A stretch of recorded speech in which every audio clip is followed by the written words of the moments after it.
Did you get a sense of how you're feeling after that? I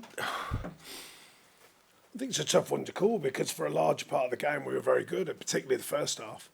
They get off to a worldie, obviously, with a lifetime goal in a way. And they kind of got the better end of the first 15 minutes, but then I thought we regripped it well, pressed better, broke their game up, made them end up kicking it long, which we wanted to press in that manner, and we created chances, and we couldn't score a goal, and inevitably that costs you in the end, because second half obviously they get the penalty, and then it's tough going from there against the informed side in the division. Given the timing and the nature of their opening goal, could have led to a big sense of deflation. Were you quite pleased with how the players responded to it? It took a little bit of time, but like you say, they created a lot of chances after that.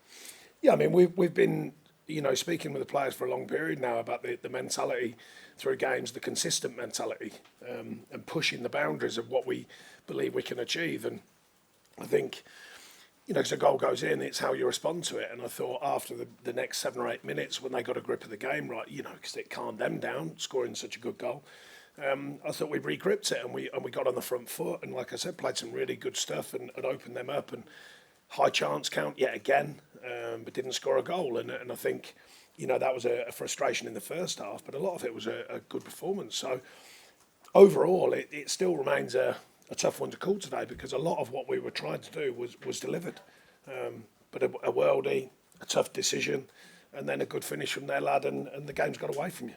What did you make of the penalty decision? What did you make of the team's response to that? Yeah, I just think the way this VAR is, I know I'm a big fan, but it's just all over the place. I think we all know that. You keep staring at someone, you see there's so many contacts in a box now, but the way I look at it, he's never going to get it. We've got a covering defender.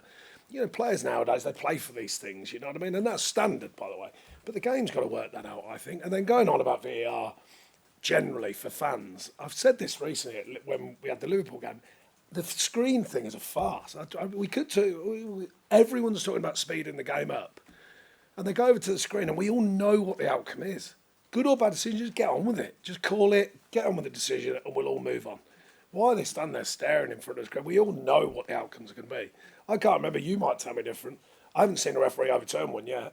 It's exactly what he's been told. He walks over, stands there for a minute, and then gives exactly what he's been told. So I don't understand it. If I was a fan, I'd be frustrated by that. Well, I am a fan, but you get what I mean. What's your understanding of a clear and obvious error? Oh, yeah, seriously. I will be trying to speak to him and going, right, okay, what is it? Because we were told, as you know, the directive was we're going to give the referees more power. The referee made a very strong decision, and then, of course, the power's taken away, and you go, I have no clue. So I think I'll just have to ring the powers that be and say, look, can you explain to me again, because I have asked, like all managers do, could you explain for me again what is an actual clear and obvious error and why and all the rest of it? Have you had the chance to look back? Do you actually think it should have been a penalty or not? Like I said, you can debate them all you want, because everyone will decide one way or the other. For me, the idea of VAR, they look for contact, and that's not the idea that it should be, in my opinion. If the referee makes a solid decision like that, I thought it was meant to be that they're giving the referee the power, and then they take that away and they say, well, there was contact. And like I say, you can find contact in every box, in every decision. It's a tough one to call, so if it went against us, would I be disappointed? No, I'd probably go, no, I can see why that wasn't given as a penalty. And what will you try and take away from this game, this performance, to help move forward, going forward? The mentality, because it's going to be really, really important. We all know the recent news.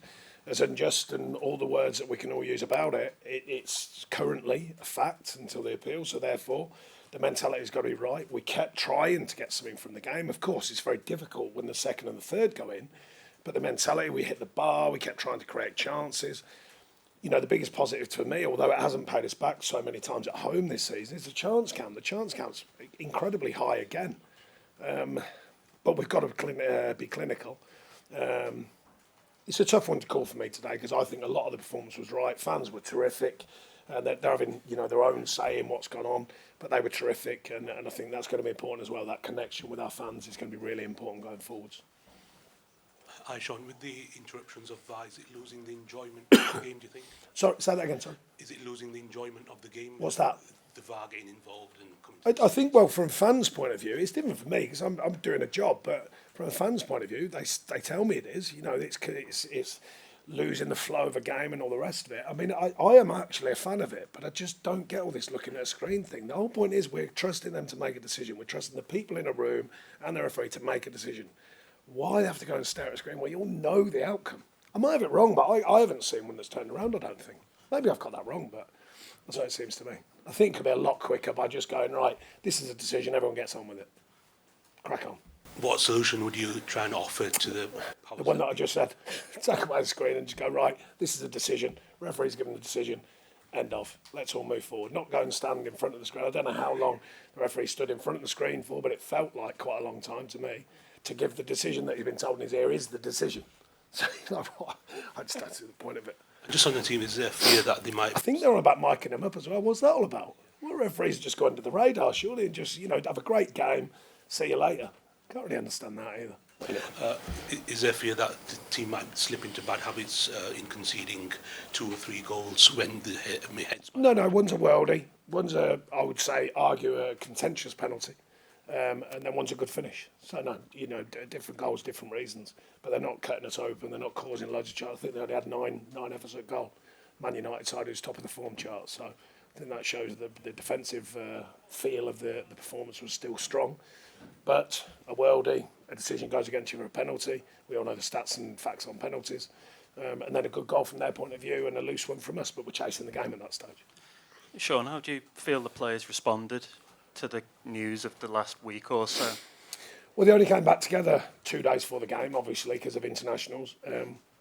But we spoke with them. They were very, very clear-minded about, okay, it's currently, anyway, it's done until we know more. So therefore, we've got to focus on what we're doing, what we have been doing, because there's been some very good performances, got good points on before the 10 points taken away, good points on the board, especially in lieu of the last couple of seasons. I said that I wanted progress this season. There's clear signs of that.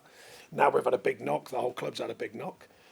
Get that part, move forwards. That's this one as well. Dust ourselves down and get ready for the next one. That's going to be the key mentality each game as it comes. I mean, after the Palace game, I think the gap between Everton and the relegation zone was 8 points, and now it's almost flipped, and I think the gap's now 5 points to Luton, who are in the final kind of safety position. How much does the messaging need to change from you guys? How much has the messaging changed? Because obviously the situation is vastly different, and the team had previously been doing so well. The messaging is just, look, we can cry it in and we can moan about it and we can say it's unjust and all the rest of it, which I think we all think is, and I think the whole of football, by the response, seems that everyone thinks it is. But the fact's the fact, it's currently there, so therefore let's get on with it. I'm not really one for crying it in. It's done, and well, currently, until the appeal, and let's see what happens with that. But we can't guarantee that, of course. So we said to the players, the only thing we can guarantee is what's happening this moment and what we can do about it. So we've got to take on the challenge each week as it comes, or bi-weekly as it comes. And just on Beto, he wasn't in the squad today. Yeah, he had someone fell on him in training, his knee. It's not serious, but it just flared up a little bit, and it was just a day before coming into the game, so it's a precaution. Thank you. Any further questions? No? Okay, thank you. Cheers, everyone. Thank you. Thanks very much.